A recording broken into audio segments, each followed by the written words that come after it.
Okay, let me start then. Regarding the Hofstadter butterfly, so how did you manage to achieve this simulation? So it's for a finite cluster. I mean, can you say more about the simulation itself? Yeah, for the simulation is a pure multiple scattering simulation. So okay. What we do is to take this, that is, we define the cluster just with the positions.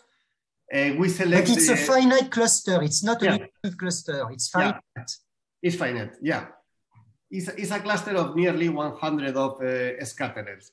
So 100. Okay. You define the positions of the cluster following this pattern.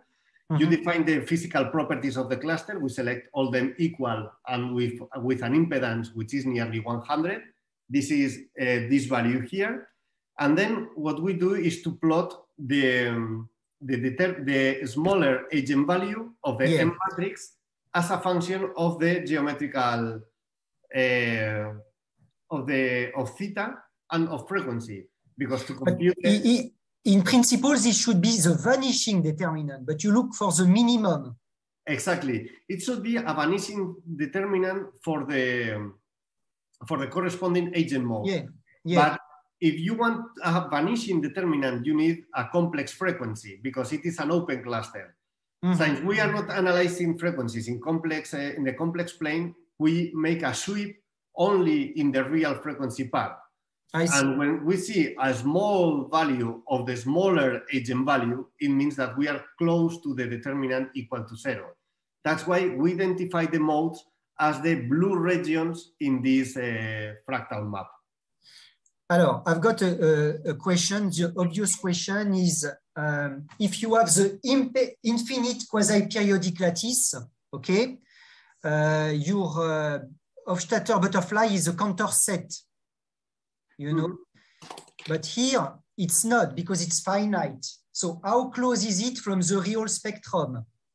I don't know. I have no idea. I don't know how to compute the real spectrum. So obviously we can increase the number of scatterers a lot, because actually each scatterer adds an equation so that you can have, I mean, maybe 1,000 of scatterers, because working with a matrix of 1,000 of elements is still doable for high clusters. But we stop in 100 of the scatterers just to see the structure that has the butterfly. But I don't know how to compare it with the infinite infinite quasi-periodic system. Because something, you know, also you might wish to normalize your matrix, no? Because when you increase the number, the cluster, your minimum, the minimum of your determinant becomes bigger and bigger. And exactly. If large, your determinant is going to blow.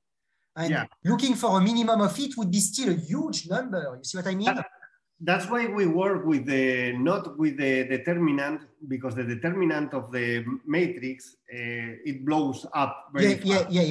If you compute the eigenvalue and you try to find the smaller eigenvalue, it's better. But for a large number of scatterers, you still have problems. So that's why we don't compare this analysis with different number of scatterers, but just with the same number of scatterers, we find local minimum in there. But that's why we work with I didn't mention that, but that's why we work with the smaller eigenvalue instead with the determinant, because numerically the determinant, if you have thousands of scatterers, is painful to compute it. Yeah. I see. Nicolas Fong has a very interesting question. So I just quote Nicolas Fong, Professor Fong. As a follow-up question, what is the asymptotic behavior for modes around the minimum eigenvalues? What do you mean by the asymptotic behavior? I think that, Nick, could you speak yourself? Sure, yeah. So as you move close to those minimal eigenvalues, I would assume that you will have a dependence of some kind of you know, power law or the you know, Yeah. So how those modes actually approach, right, the eigenvalue? Well, we haven't analyzed that because you have to keep in mind that actually these are not solutions of the problem, because we are just computing the determinant assuming that we don't have any incident field. The fact that the determinant is not equal to 0 means that this is not a solution of the problem. We need an incident field to excite this property. What happens is that if you excite the field at a frequency close to the agent mode, what you have is a similar behavior to the agent mode quite smoothly, actually. But actually the analysis of the agent value is not a solution of the problem. It's just a property of the system, of the determinant of the matrix. But if we had a solution of the problem, the determinant should be equal to 0. Since this is not equal to 0, it means nothing, actually, this determinant. So that, I don't know if it answers your question.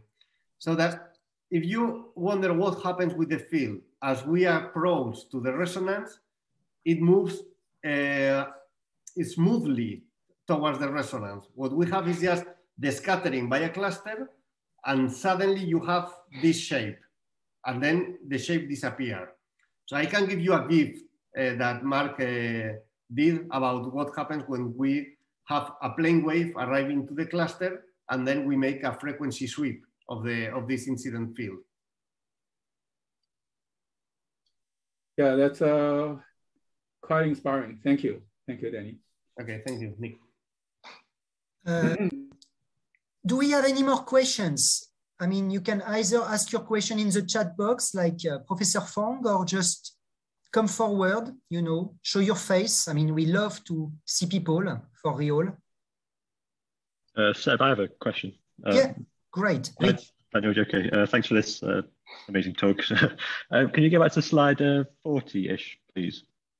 You have like okay, wait. Some ellipse in a dispersion diagram or something. Yeah, wait, I'm trying to find it. This is 40. Here we go. Yeah. So on the right, you showed, or for one of the slides, you showed the eigenmodes as you go around the outer ellipse. We also have like a set of smaller ellipses inside here. Yes, this one. Yeah. You also have a set of smaller ellipses inside. I just wondered what the modes would look like there. Sorry, say again. You have a set of smaller ellipses inside the big ellipse. Yeah, exactly. But as you see, they are quite weak. But is this just because like so here we're just looking at like the log of the determinant, right? Yeah. If you exactly. If we up the resolution here, could we like happen to hit a point where it's perfectly 0? Do you know what I mean? Yeah, probably. These small lines that you see means that we are close to a mode, okay? But the quality is very small, so that we should add a strong imaginary part in order to fully cancel the determinant. When you add this strong imaginary part, it means that the real part of the resonance will also move, so that probably the shape will not be that of an ellipse. Probably, I don't know. We just okay. There is because I saw like the as you say, like these inner ellipses, they're not as bright because the determinant isn't as close to 0. But I thought maybe it's just an issue that you haven't got enough resolution to see probably the lines there. An indication that something is happening in there, but as I say, we are not sure to fully understand this problem. We are just still trying to figure it out. So that I think that at this stage of my career, I can say, okay, I don't understand this. But well, we are trying. Probably it's a nice geometrical interpretation, but it's not obvious, at least for us. So that is really nice. Okay, great. Thank you. Thanks very much, Rich, for this very interesting question. So any more questions, please? I mean, it's a unique, opportunity to speak to an expert on quasi-crystals. Yeah, I had a quick question about, I thought the robustness analysis you presented was really nice. So a couple of questions about that, if I may. So was that the results you showed? I think it was sort of slide 17 or so. Are they for just the finite array or the reflected finite array? This one. Yeah, exactly. Yeah, it was for the reflected. Yeah. And so when you add the randomness, is the randomness preserving the symmetry or not? No, the randomness is not symmetric. The cluster is symmetric, but we add the randomness through all the cluster. Okay, that's interesting. And so I guess my final question, I guess the randomness is just being added in the direction parallel to the direction of the array? Yeah, okay. Yes, I think so. Yeah, I think we are. But that's a good question. We should add it as well in the vertical direction because we are in a two-dimensional problem. That should be right. Yeah. Yeah, sure. But then conversely, your the interesting behavior is just the 1D. Yeah. Well, it's something nice of multiple scattering that you can make these experiments very quickly, indeed, very quickly. So that's it's really nice. Yeah, thank you. Yeah, sure. Okay, thanks. Thanks a lot, Davis, for this very nice questions again. So, okay, by the way, Daniel, Breen is an expert on spectral theory. So I guess, Breen, what you have seen for the Hofstadter spectrum and so on, it's reminiscent of things you have seen before, or? Yeah, absolutely. I think what's interesting is seeing this so clearly in what is a relatively, 120 scatterers is relatively small, if we're honest. Seeing this behavior so clearly is very interesting. Yeah, definitely. It's really interesting, that point, sure. I have a trivial question. I mean, what happens if you zoom in? If you zoom into your spectrum, what do you see? Well, we haven't gone beyond what you see in this plot, but I see there are some spots. I think it will not be a fractal geometry because finally it's a finite structure. Yeah, but you see, I mean, if it's finite, still you should already see a few levels, you know? Yeah, okay. And I don't know, we will make the calculation because as you see here, there is a large number of modes. Yes. Yeah, we can do simulations are very fast actually. And is it a problem of resolution? Do you reach already the maximum resolution so that you can't magnify, or you can? No. We can go. You can. Yeah. So zooming in would be really interesting. I guess. See the numbers. The numbers are still a couple of digits. We can go all because this is just a very easy function, Hankel function, and the cosinus function, so that we can go deeper on that. Yeah, that should be really nice. So we'll do it. Yeah, thank you. So we have another very interesting question in the chat. So by Pakize Tavakol. Alors, by the employed method, is it possible in general to define class of the observed modes in terms of bright and dark modes? So what can you say about bright and dark modes? I don't understand. What do you mean by bright and dark modes? Well, you know, it's this kind of modes you find usually in photonic crystals, you know? When they express themselves or not. Maybe it's best that, the person who asks the questions. It's like the diff modes in acoustics? Yeah, you know, bright and dark modes in acoustics. You know, you find them in periodic structures as well. Okay. You know, sometimes they don't express themselves. And no, I don't know. We haven't explored this. That, but yeah. Yeah. In fact, okay, I have another very trivial question before people ask their own questions. So what kind of strike difference can you see with periodic structures? I mean, what can you see here that you would not find in periodic structures? Just in a few words. I say that the number of modes, the number of resonant frequencies, this is what I'd say that I'm finding here that I cannot find in ordered structures. So that what I see is that in very few, essentially you can put a resonance in the frequency that you wish. This is not always possible in periodic structures. Maybe doing some defects in band gaps, changing some geometrical parameters. But here, what you have is a structure with a small number of scatterers and just tuning very easily some geometrical parameters. You can tune the resonance and in a very predictable way. Obviously, when you have disorder, you have sometimes this large number of modes as well, but it's more difficult to predict where they are. Here we have like a behavior of like these vertical lines in the commensurability angles in which you can put the resonance if you can tune the angle with enough precision. This is what I find more interesting, this richness of modes. Mm-hmm. And also, you have a very rapid phase transition between commensurate and incommensurate cases. And do you see it when you tune, your rotation? I mean, the phase transition is really abrupt.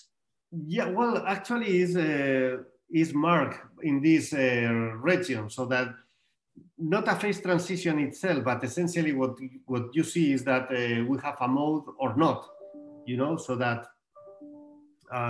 indeed we don't have the mode at the commensurable condition, but what we have is near this commensurability condition, the modes. Obviously, if you are in a commensurability condition, you have a couple of scatterers located at the same point. For common multiple scattering problems, that's a huge problem because the Green's function appears as the interaction between them. For flexural waves, it doesn't happen because for flexural waves, the Green's function is non-divergent. It's not singular, yeah. So that, but no, I think that... So it's very important what you say here, Daniel. You're telling me that if you would look at the Helmholtz equation instead of the Kirchhoff law, then you would see this very rapid phase transition because of the regularity of the Green function. Yeah, and unless you normalize the Green's function, you will have problems with working with Helmholtz resonators because Helmholtz equation, because at some point you will have scatterers at the same position. If you are working with point scatterers, it happens only at the commensurability condition. If you are working with finite circles, as they approach each other, you will have a mess. So that, yes, but I guess that when you work with point scatterers and the Helmholtz equation, you normalize Green's function to avoid these things, but then you have to make some tricks. So probably you will see the phase transition in that occasion. And do you think it's just a numerical problem, or do you think that there is some new underlying physics that you would find in acoustics or electromagnetics that you don't find for for elastodynamic or flexural waves? I don't know, because actually, since the flexural wave equation is an approximation that comes from Helmholtz equation, then I don't know what can happen there. Yeah. So perhaps, due to the fact that you use this approximate model with a regular Green's function, means that you miss some effect, possibly. Possibly at the very neighborhood of the commensurability condition, probably we're missing something, for sure. For sure, yeah. Okay, I'd better stop here myself. I mean, I'm really excited, that's what you're showing, obviously. So people, please, we are very, very thankful to have, we are really lucky to have Daniel with us today because this is an absolutely cutting edge research project that he's leading here. And we have experts in elasticity, photonics, applied mathematics. So people, please do not hesitate to ask your question.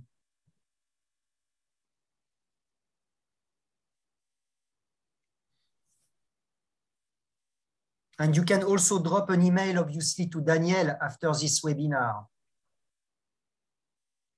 Yeah, of course. I left my email here if anyone wants to. Perhaps, Daniel, you could say a little bit more words about your project. What is the overall aim of your project?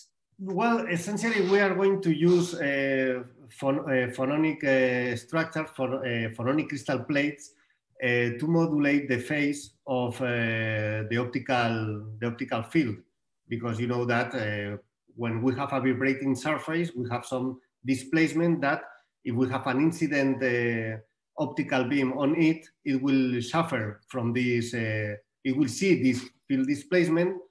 And essentially what we want to do is to generate complex patterns based partially in the results that I have shown, based on these complex structures presenting complex field distributions. So that I think is going to be a really nice project, because we are going to work with an interdisciplinary team. We will work with phononics, optics, and in the final stage of the project, in the application part, we are going to try to use these structures to form images, so that we will be working also on optical imaging. Indeed, actually, my team here is what they do, optical imaging, so that actually, unfortunately, the theoretical part of the project will be far away in my hands. It will be in London, so that I will be all the time disturbing Sebastian and Richard Custer, probably. But well, it's quite a nice project, because it has all the stages of the solution of a problem. That's what I find interesting of these schematics. And well, if any of you is interested on any part of this process, you can obviously send me an email. We are very excited about this project. Probably it will begin in March of next year. We are working on the grant agreement preparation. As you know, was quite a competitive process. I think that they presented like nearly 900 proposals, and only 56 were funded. So that we were really lucky with that. And luck is the word, because as you know, at some point you need the luck be with you, because I'm sure that there were tens of excellent proposals that couldn't continue. So that we are really excited with this opportunity for us as well. So that, but essentially, I think that this is what is nice of this project, that is quite multidisciplinary, and we are going to have a lot of fun in this project. We are very lucky to have another question from Professor Fang. So, just out of curiosity, can the rotation twist degree of freedom be captured in the form of an Hamiltonian similar to Sidney-Gordon equation? So it's in the chat box. Wow. Okay. So Nick, perhaps you would like to come forward and say a bit more about that. Yeah, say again, Nick, sorry. Yeah, so maybe I missed the very beginning of the problem setting, but I was under impression that there is a rotation or twist degree of freedom for the clusters, right? And I'm wondering if we could find a equivalent gauge, right? A gauge similar to a kind of no, I don't think so. I mean, probably you can, because equations are equations, so that finally you probably can do that. But this was not the proposal of this work. Essentially, what we wanted to say is, okay, no approximation at all, because we are working with finite structures, so that we are putting the position of each scatterer into the equations, and then we are just analyzing the problem to see what happens. As I say, this is the advantage of working in our domain, that you know that normally we don't build the number of Avogadro of scatterers, but we build just some tens or hundreds of scatterers, so that we can work one by one in our equations, so that there is no effective field or effective wave approximation at all in this approach. It was a pure multiple scattering problem. I see. Okay, thank you. Thank you, Nick. Very interesting question again. So please, people, do not hesitate to ask many more questions.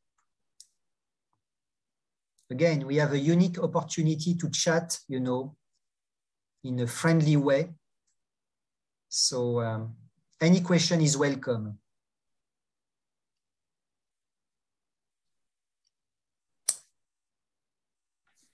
Okay, I've got another trivial question. You mentioned a few minutes ago that you're using an approximate equation. So do you have in mind to replicate those results using the Navier equation? So the three-dimensional equation, but for a plate. Yeah, this is something that I would like to do. We began to think about that, just having, for instance, a plate with blind holes in one side and in the other one. And when you rotate them, even if you arrive to the commensurability conditions, you don't have the scatterers at the same position. So because you will have this small gap between them, so that, but you will have strongly trapped waves there. This is the idea that we had in mind. Probably we cannot do this analytically, or at least I don't see how in a trivial way, but this is what I would like to do, even experimentally, is one of the ideas that we have in mind, to try to work with these blind holes and see how, as they approach each other, the interaction between the cavities is stronger, because then you will pass from having just a blind hole to have a thin membrane between two holes. This is the idea that we will have. Always having this approximated solution as a core, but at some point you have to go real, and then it's better to work with more elaborated methods. Fascinating. And going back to Maxwell equation, so do you have at least in mind to solve this two-dimensional problem for the Helmholtz equation? No, it's something that I don't have in mind right now. We consider that, but finally the number of tasks that we have is low. So it's not a top priority. No, it's not the top priority right now, because we are just a couple of persons here. And of course. No. But but I think that's similar, because finally some of these effects are purely geometrical, so that we should expect something similar. But Daniel, can we say that the butterfly Hofstadter spectrum is kind of universal, and you expect somehow to retrieve again and again and again the same kind of spectrum? I would say yes. Context. I say that it could appear as well for Helmholtz equation, for sure. I think is. I mean, I didn't know that. It was Mark who showed me the plot, saying, okay, this is what I expect. He told me, and I say, okay, if you expected that, congratulations, but I couldn't expect that.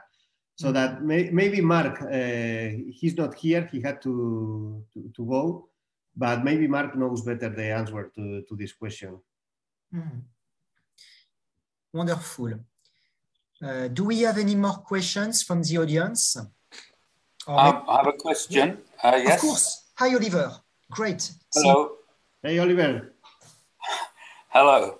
So this makes me think of hexagons of single crystal, which are fitted together with a slight angle between their crystalline axes. Do you get a similar phenomenon occurring in that case? What do you mean? Instead of drilling holes, you use single crystals cut into hexagons, and then you... Well, probably yes, but I couldn't say. You are mute, Oliver. I don't listen to you, Oliver. Yeah. We can't hear you, Oliver.